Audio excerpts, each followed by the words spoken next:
I want to show you is how to add animation to your drawings. Animation allows you to create dynamic assets so that when the user uploads the asset, it does more than just draw the asset. The asset can then move, spin, or whatever the case is. Helps you to illustrate the idea even more. I like the idea of a hammer coming down and wiggling a bit. So, for example, I'll do the hammer example for now. Say, first, let me show you where the animation frames live. So say I draw a circle here. Everything I do here is on the first animation frame. If you save it, it saves as a static image and it has one animation frame, so there's no moving. But if I click on frame to the top here, I can add a new frame by simply clicking on the plus button. And what I can do is add a second circle here. So now I'm on the second animation frame. It's like, what do you want to happen on the second animation frame? In this case, I'll just add a new circle. On the third animation frame, I'll add another new circle. So I've got three circles, and I can go back and see what the different animation frames look like. If I click on that one, we only had two circles. I'll go back to the first animation frame. Sorry, it's a bit hard to click on this one because it's a bit hidden, but you can click on it and see that we have one animation frame. And you can preview the animation simply by clicking on the play button like so. Tapping on play, and you can see the animations come to life, just like so. Yeah, as you can see, the different animation frames play. And by the way, when you change your animation frames and you want to preview it, you have to come and refresh it here by clicking on the refresh button. Otherwise you won't see the new animation frames. But that's let's delete these animation frames for now. So if I go to the third animation frame and I press delete, the drawing stays on the screen because it goes back to the previous animation frame. So I will have to edit the final drawing. I mean, the drawings don't just disappear. The animation frames can go, but as you can see, I still have the second animation frames drawings here. All I have to do is just simply delete them. But I'm going to delete all of them anyway and try and show you what it is like to move things in the animation frame. So say I drew a hammer like so. Yeah, no, that's one hell of a crazy hammer. But let's say I add a new frame, and what I want to do is move it. I have to click on the move tool, which is just on top here, and it's kind of hidden by the frames thing, so you can kind of hide the frames thing and select it. But yeah, let's go back on the frames, and what you need to select it, and you know you selected it when the points appear, when the curve points appear on the drawing, and I select somewhere where there are no points, anchor points, and then you can just drag it. So for in this case, my hammer is gonna go forward, right? And that's what's gonna happen in this animation. And then it's going to in a new animation frame, the hammer is gonna grow a little bit longer, like so.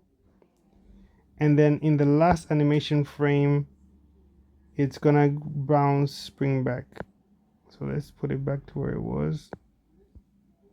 Okay, now let's preview that. I've got four animation frames here. I'll click on play to see what my animation frame looks like, and it's still showing the circle, so I need to press refresh. So it shows me the new animation frames. It shows about 3 seconds for this animation to be done. Yeah, that was a quick animation. As you can see, the hammer goes forward and then it bounces backwards. And so for the user, this will loop over and over again as they when they bring the asset into their art, and it can be used for various things. Now if I want to rotate the hammer, which is one thing I wanted to do, is perhaps rotate it here on this third animation here. Am I selected the right animation frame? Okay, right. What I want to do is click on the layer actually, because the layer is where I can do the moving. To move a layer, you want to click on this directional arrows here, and now the whole layer has been selected and I can rotate it. So what I want to do is I want to rotate it from the center. So I have the center chosen here. The center rotation is the center. And then I'm just going to spin it a few degrees down like so. And then that's it. And that's all I want to happen in this animation frame. I just want it to rotate there and then it will do its thing afterwards, okay? So we go back and play the animation. If we just play it as it was, and we can see the hammer comes down, rotates in, and then it goes forward. But now what is it hitting at the bottom? We can add one more thing right here, the animation frame here. I can just add another animation frame. If I just undo that, I've messed up because now I've copied over the animation. So we have the hammer curls in and then it curls back.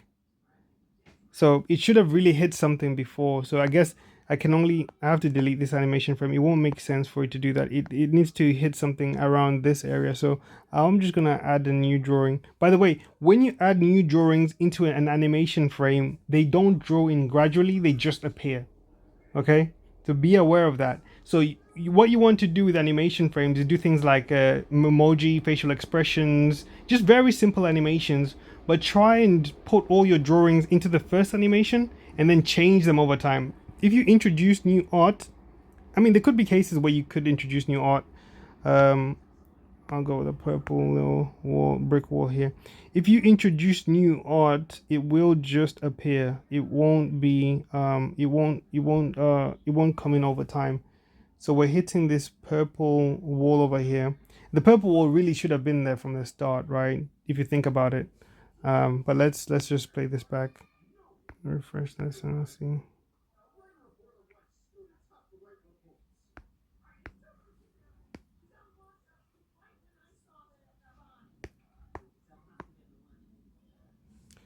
Okay.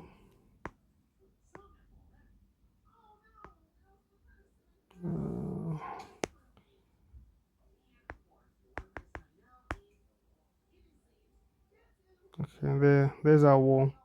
So yeah, it comes in, smacks the wall, and the reason the wall disappears is because the wall doesn't exist in the next animation frame, and it gives you a preview as it's animating to the different frames. But the point is here is that if you do not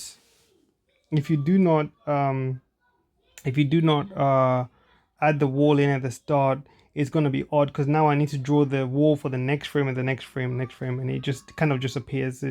It can be used in some cases. I guess if you're going to do a splash or a break effect and you wanted sparkles to come out, that might work. But yeah, on the whole, it's going to be tricky. I mean, if I, for example, if I added a new frame after this, it would still remain there, but it's only going away because, see, now it would remain there because I've added a new animation frame after it appeared, rather than putting the drawing in. Let's just do that.